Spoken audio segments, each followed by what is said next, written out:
we're closer than ever to building the bionic human. Lost a leg? Need a new spleen? Going under anesthesia?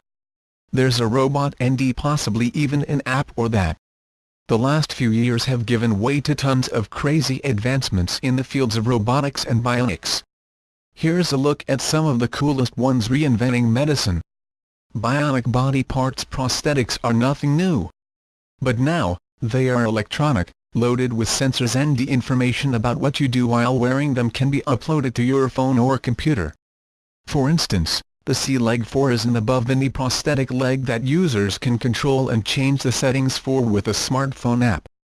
It even tracks the user's activity, walking speeds, sitting time, and other data points to help with the rehab process, says Amit Bansal, Doctor of Osteopathic Medicine and Clinical Instructor of Rehabilitation Medicine at NYU Langoni's Rusk Rehabilitation Center. Plus, it gives users more mobility than non-robotic prosthetics ever could. The knee tension is variable, so people can walk, jog, and run at various speeds.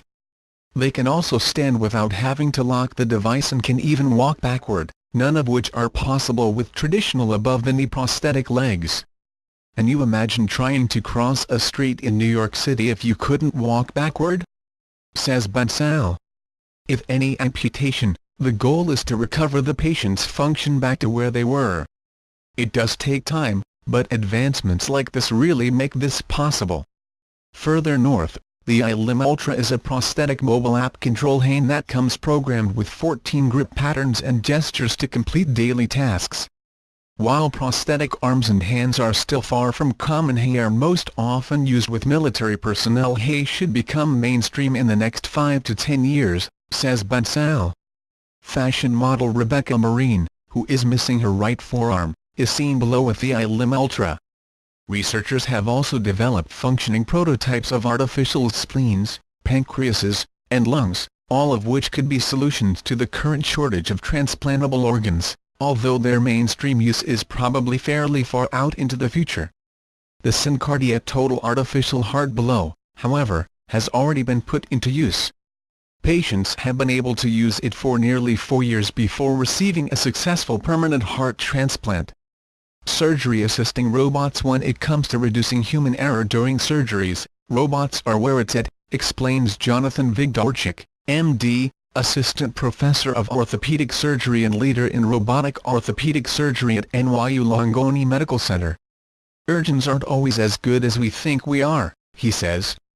We aren't always hitting our targets as close as we want. However, the Mako robotic arm-assisted hip and knee surgery, which assists in partial knee and hip replacements, is on point. It hones in on the area of the bone that's damaged so that surgeons can resurface it while sparing surrounding healthy bone and ligaments, says Vigdorchik. Meanwhile, with the Da Vinci surgical system, a surgeon is able to insert miniature instruments and a high-def 3D camera into the patient to view the surgical site and make general, cardiac, gynecological, and other surgeries minimally invasive, more accurate, and safer. Advancements in robotics allow us to complete surgeries before our patients ever enter the operating room, says Patrick Meyer, M.D., Clinical Associate Professor of Orthopedic Surgery and leader in robotic orthopedic surgery at NYU Langone Medical Center. Before the surgery, we already know exactly how our patients will be after the surgery because we have already done it in the virtual world. Apart from helping doctors to actually complete surgeries, robots are also assisting anesthesiologists to crunch numbers, says Marique Seat, M.D., Ph.D., President and Chief Scientist with Huntington Medical Research Institutes. While using math to keep the patient stable, the anesthesiologist can do their other job, keeping the patient hydrated with proper amounts of blood products, supporting organ function a little easier, she explains. Brain implants. Your brain controls just about everything, right? So if you insert some electrodes, there's no end to the list of symptoms and conditions you could potentially treat. Called deep brain stimulation, treatment involves inserting electrodes in specific regions of the brain, depending on what's being treated. Currently, they are largely used to relieve Parkinson's-related tremors, movement disorders, and chronic pain, but also show promise for treating depression, insomnia, obsessive-compulsive disorder, addiction, And the list goes on, says Xeet. The electrodes connect along wires that run under the skin down to the chest where they hook up to a battery-powered stimulator.